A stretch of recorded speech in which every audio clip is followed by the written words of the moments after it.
morning. It's a great joy for me and an honor to speak here, especially because I have no idea about construction. I'm not from the construction business. I don't know all the stuff that you guys know so much about. But I was very fascinated by the logo and the slogan that you guys have, building the right thing. So I want to use this time to think together with you about what is it, that right thing that we are supposed to build.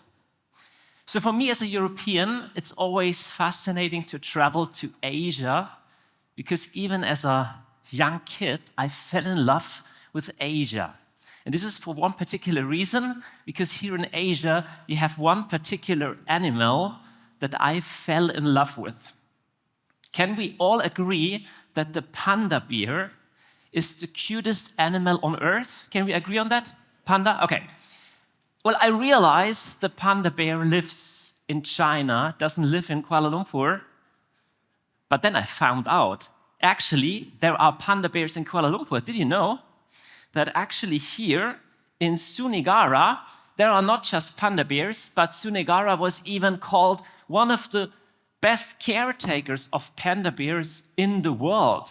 So there is one sad thing about panda bears, which is they are an endangered species. So they are close to extinction. Why is that?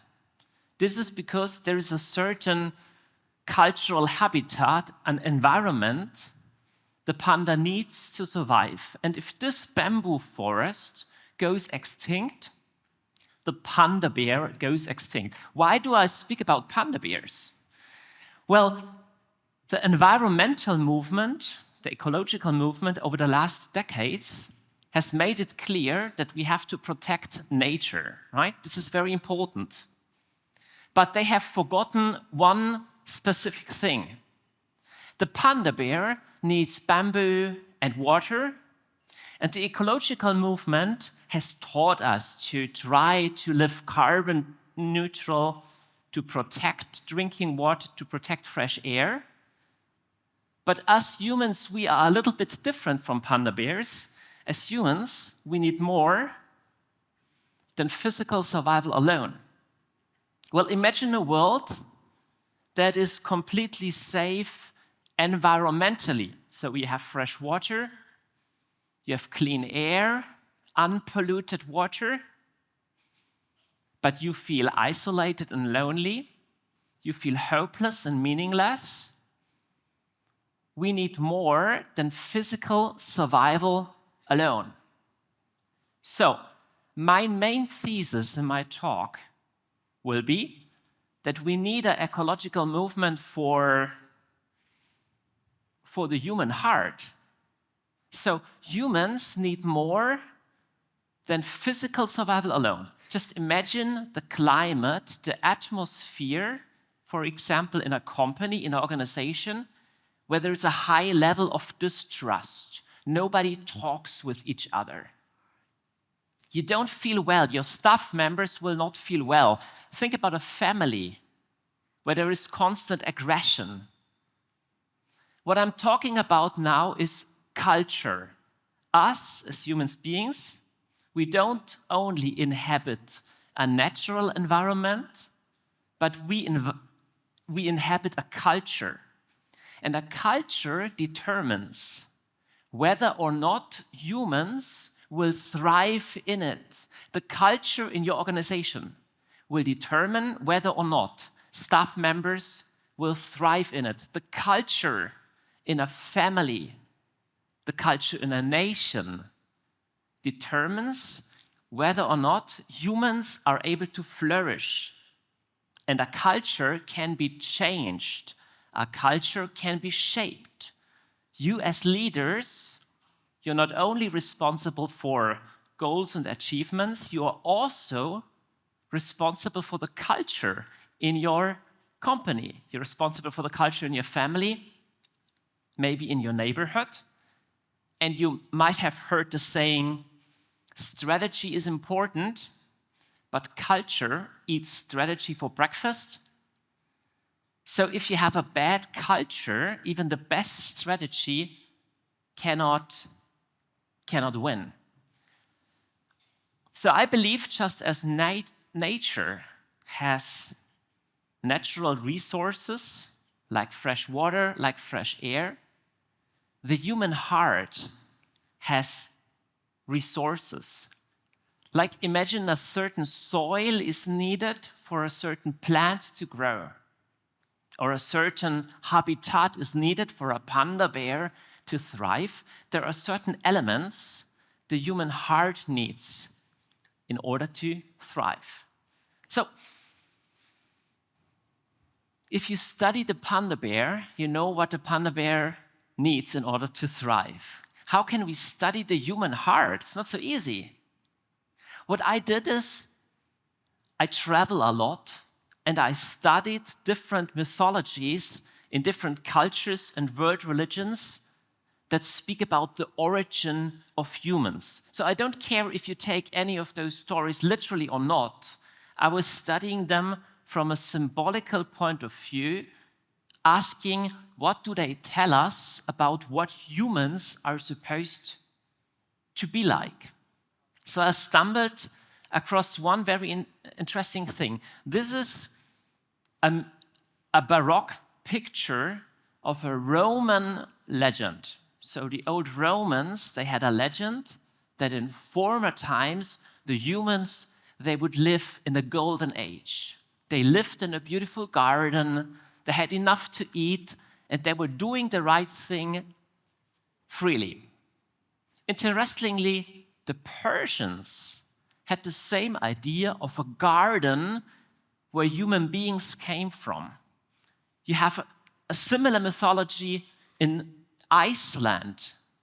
And I don't speak Chinese, but just 2 days ago, somebody told me that even the Chinese word of happiness consists of the elements God, one, man, and garden. So I was very puzzled to find out that that concept of garden is so well represented in all those different cultures. And of course, probably worldwide, the most well-known story about the garden is the biblical story of Adam and Eve being created in the Garden of Eden. You have a similar story in the Muslim tradition as well, Jewish, Christian, and Muslim tradition. So what is a garden? What do those stories tell us about what we as human beings need as a cultural habitat? But first of all, a garden is not a jungle, right? A garden is not chaotic. A garden is ordered, so to speak. The second thing is a garden is always pictured as a social system, so there are more people together. It's not just one person in the garden. And then, of course, a garden is a beautiful place. Even the word Eden in Hebrew can be translated as beauty. So if you compare those elements with research findings of modern psychology, it's very similar. Modern psychology studies what human beings need in order to thrive. And the first thing is clear: human beings cannot thrive in chaos. Right? If you are blindfolded in a dark room, you don't know where the exit is, you are afraid. We need a certain degree of structure, of orientation. The second thing, of course, we human beings, we need relationships. We cannot thrive in loneliness. Every psychologist can tell you that. Feeling isolated and lonely is terrible for human beings. And then the third thing is, we don't want to live in a world without beauty, without music, without colors. Just imagine you had to live in a room that is just gray, without colors, without any beauty, without music. This would be devastating. And I found it fascinating that all those three elements are already contained in this ancient mythological stories or this bird picture in the Chinese of the garden. So, My thesis is that in these digital times that we live in AI times that we live in, all of those three things will be even more important, and they are also endangered. So, in order to protect the human heart, in order to build a future with a human face, we will have to protect those three. Because if we live in a carbon neutral future, in an environmentally great future, but we lose orientation, relationships, and beauty, we go extinct too, just in a different way. Because not just the panda bear, but actually also the human heart is an endangered species. So let's talk about relationships first. It's interesting, each human being is born out of the relationship of two others. You know that, right? You have a father and a mother. So we are born out of relationship, and we are born for relationship. In a much higher degree than any animal, we are able to form strong emotional bonds. And this is the basis for our well-being. We cannot thrive in loneliness. Some years ago, there was a meta-analysis done of studies. This is the original paper. It was hundreds of studies done about one relationship, the relationship between social relations and mortality. Mortality means what probability is there that you die within the next 5 or 10 years. So you could ask, all right, social relationships and mortality, what has the one to do with the other? And the answer is a lot. Well, there are other things that are influential for your mortality. For example, if you smoke or drink. If you smoke a lot and drink a lot, you have a higher risk of a premature death, right? So how about relationships? Answer, at least the same. This means if you have healthy relationships, you have a way less mortality risk. Loneliness is a killer. You could also say loneliness is as deadly as drinking and smoking. And if you buy cigarettes, you will have warnings on the cigarettes. Oh, this is so dangerous. But actually, loneliness is as dangerous. Well, now, you might say, okay, Johannes, I have healthy relationships, now I can drink and smoke. Which is true. This would pan out in the middle. But I find that interesting because we are living in such a connected world. Today, it's much easier to have Facebook friends or to exchange phone numbers, to be on WhatsApp groups. So we have more superficial relationships, but what's the problem? The problem is our whole culture is accelerating. It's getting faster and faster, and there's a problem with acceleration. See, I'm married. If I tell my wife, darling, let's have a beautiful dinner tonight, I have scheduled in 9 minutes for that. How happy will she be? Well, I cannot have a deep romantic dinner with my wife in 9 minutes. Social relationships, bonding, connectedness takes time. But time is the one thing we don't have. So the sad thing is, speed is the enemy of love.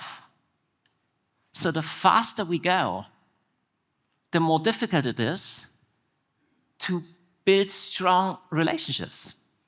The less time we have to spend with our kids, with our spouses, with our friends, the less deep our bonding will be.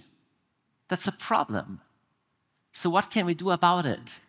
First of all, I totally agree with what Francis just said. My first claim is AI will never replace a human touch. The human need, the human desire for social relationships will never go away. And therefore, I think we'll have to use AI, of course, no matter what. But there is a quality of human relationships which cannot be reproduced in a digital world.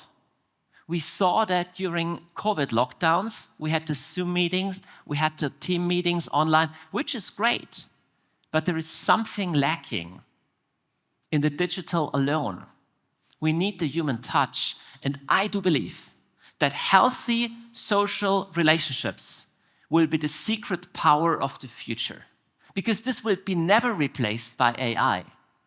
Healthy families, healthy friendships, healthy relationships, and emotionally healthy people will be one of the most important things in our AI future.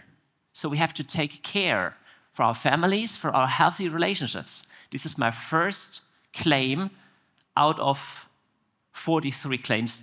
No, just kidding, out of 3 claims. I'm just having 3 claims this morning. This was the first claim already. So jumping back to the picture, to the story of the garden.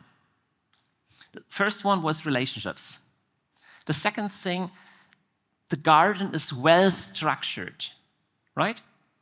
The garden is not chaotic. It's not a jungle. A garden has a certain order to it.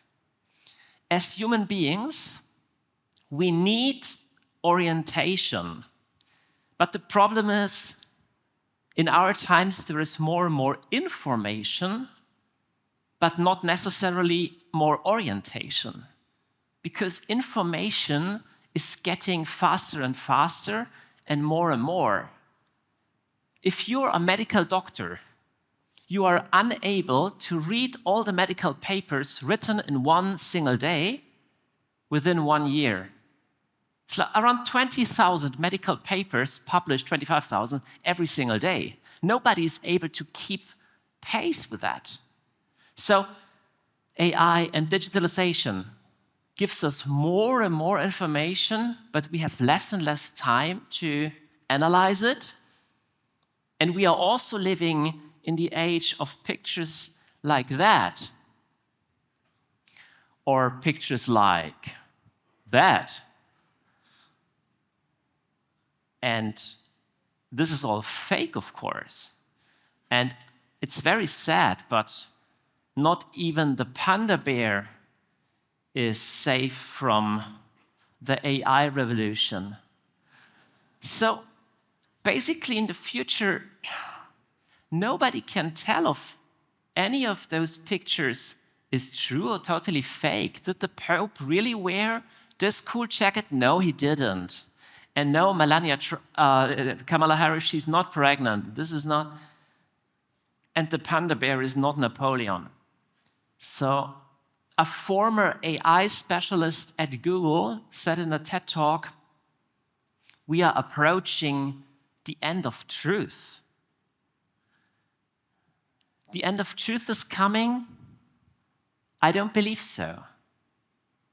I believe as human beings, we are, and we always will be, truth-seeking beings.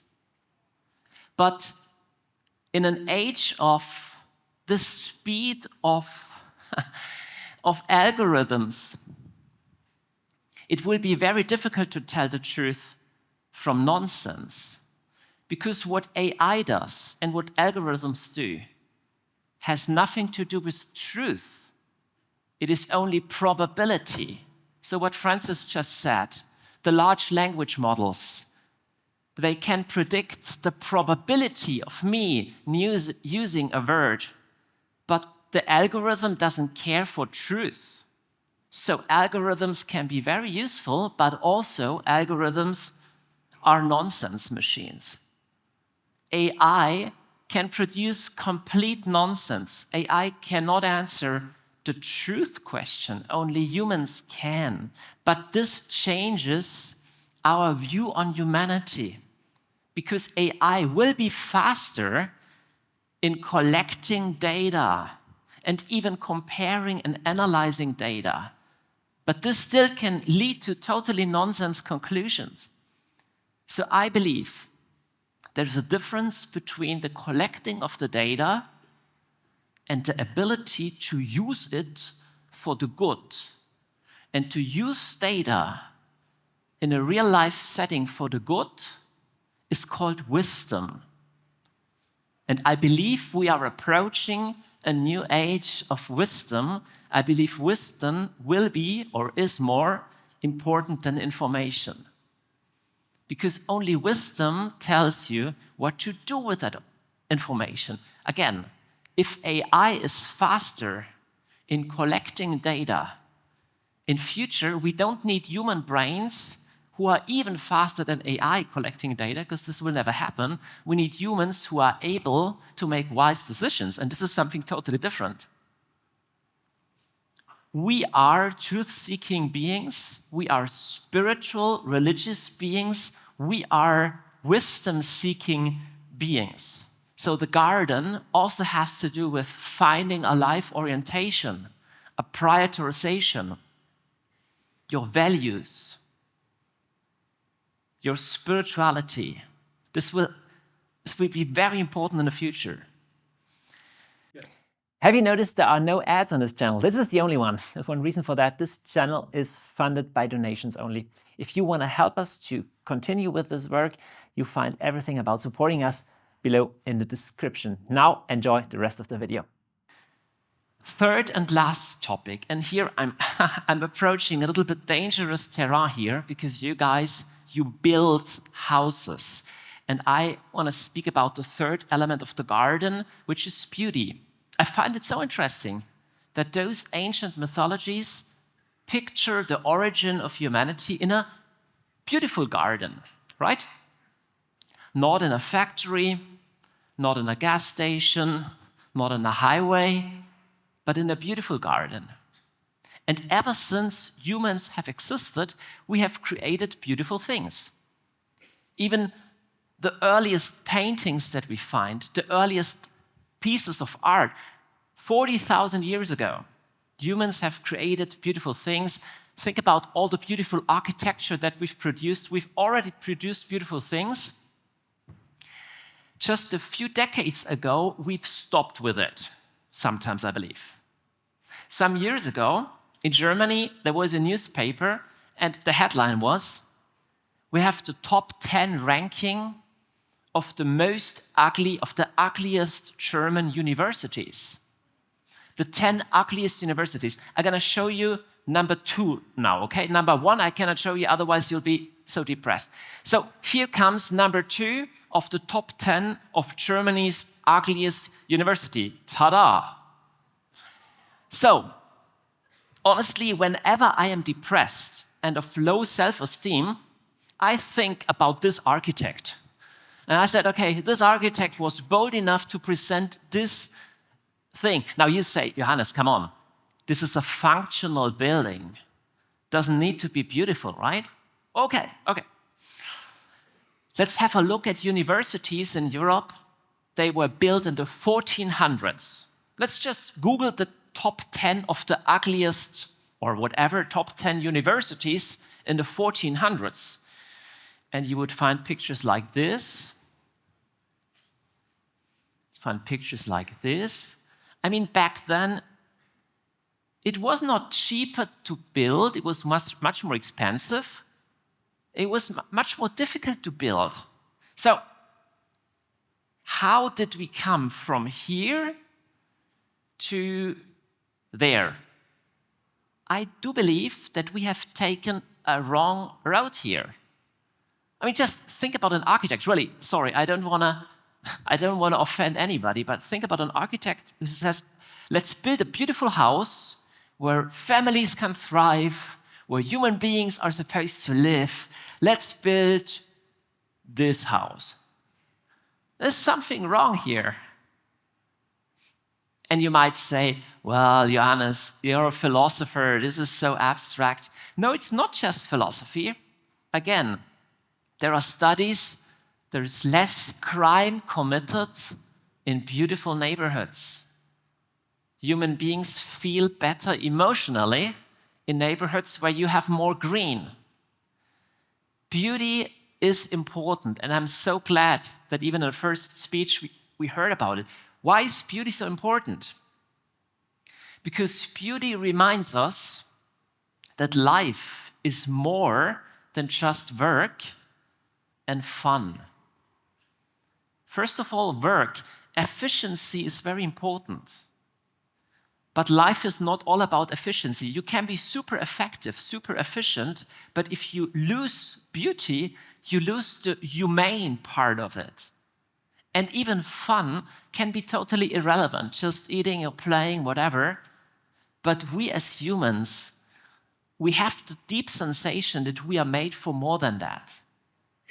It's funny, sometimes the designers, they love this saying, form follows function, right? So you have to plan it, you have to construct it in order for it to function. The funny thing is, whatever is designed only to function will be destroyed if the function changes. If you have a building, this is only suitable for one specific function. If this function changed after 30 years, you will need a new building. Whereas the old buildings who are 200, 300, 500 years old, but they are beautiful, they are still well preserved today, and they find new functions for that. So my third and last claim is, at the end of the day, only beauty lasts. The ugly stuff, sooner or later, will be removed. So I charge you that I think we are supposed to create beautiful things, because humans don't live by bread alone. We need more to life. I want to finish my talk with a story, which is actually a story out of a children's book. And the name of the children's book is The Bear Who Wanted to Stay a Bear. So it's not a panda bear, it's a brown bear, as we have in Europe. And in fall time in Europe, when it's becoming darker and cooler, the bear is staring at the sky, and following his instinct, he goes into the forest to look for his shelter. And there he goes to rest during winter, so he sleeps for some months. But during this winter time, humans enter the garden, and they change a lot in the forest because they construct something. So the bear is sleeping, and the forest is changing into a building site. Here you can see the bear sleeping. There's the bear down there. Up there, the environment is drastically changing. So spring approaches. The bear wakes up, and he leaves his place, and he finds himself in a totally changed situation. And he's approached by a guy wearing blue, and he says, "Hey, worker, back to work." The bear says, "Sorry, I'm not a worker. I live here. I'm a bear." So the guard says, "This is dubious. Let me take you to the boss." So he takes the bear to the boss, and the boss says, "What have I heard? You're a lazy worker." So the bear says, "I'm not a worker, I'm a bear." Then the boss says, "A bear? Bears have gone extinct. There are no bears anymore." Nowadays, we only have bears, let's say, in the zoo or in a circus. But you are mistaken. You are not a bear. But you know what? I'll take you to the zoo, and we're going to find out if you really are a bear or this is just in your head. So he takes him into his car, and they drive to the zoo. And the bears in the zoo, they are fed 3 times a day, and they live in a certain cage. So they ask the bear, "In which cage do you live? And when are your feeding times?" So the bear answers, "I have no feeding times, and I don't live in a cage." Then they reply, "All right, then you're not a proper bear." Okay. So the boss said, "I told you so. But you know what? Let's go to the circus. Just second chance." So he takes the bear to the circus. And the circus bears, they can dance and do tricks. And they asked the bear, can you do any tricks? Can you dance? So the bear answers, no, I can't dance. I can't do tricks. So they're very disappointed. They say, then you're not a proper bear.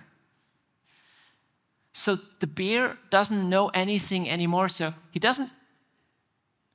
he's full of self-doubts. And the thing is, if you don't know who you are, you let others decide over you. So he agrees and he says, all right, maybe I'm really a worker. So he gets a dress, he even shaves.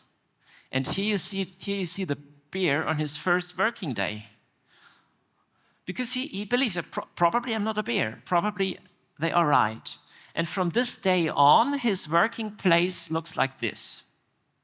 So he has no idea what they are producing here. The only thing he knows is whenever there's a red signal flashing, he has to push a button. That's all he does. And he does that for months and months in a row. The only thing, after some months, he realizes that sometimes he gets so tired. Oh, so tired. And if he has a short break, he's like drawn magnetically on the outside, and he's staring at the sky, and he sees the birds flying to south and fall starting, and the leaves falling, and he's just so tired. And because he's so tired and he falls asleep so often during work, eventually they kick him out. They say, we're done with it. So, but he doesn't know where to go. So he packs his stuff and starts to walk, and snow starts to fall, and he comes deeply into the forest. And he approaches an entrance, and he sits down. The snow is still falling, and this children's book, this story, actually ends with the following verse. He sat there thinking. He was thinking and thinking. There is something important that he had forgotten. But he thought and thought, it wouldn't come to his mind what that was. This is a sad story. What has the bear forgotten? Well, he has forgotten what it means to be a bear. So, dear friends, we are living in AI times and in very technical, digitalized times. Let's not forget what it means to be a human being. We are not machines. We're not computers. These three things need to be protected in order for us to stay humane, in order for us to not just survive, but actually live. I think, yes, we are called to build future, but let's try to not just build any future, but let's try to build a future with a human face. At the end of the day, the story of the bear ended with the words that I just told you, but then there is a last picture, which is a happy ending. The last picture in that story is this.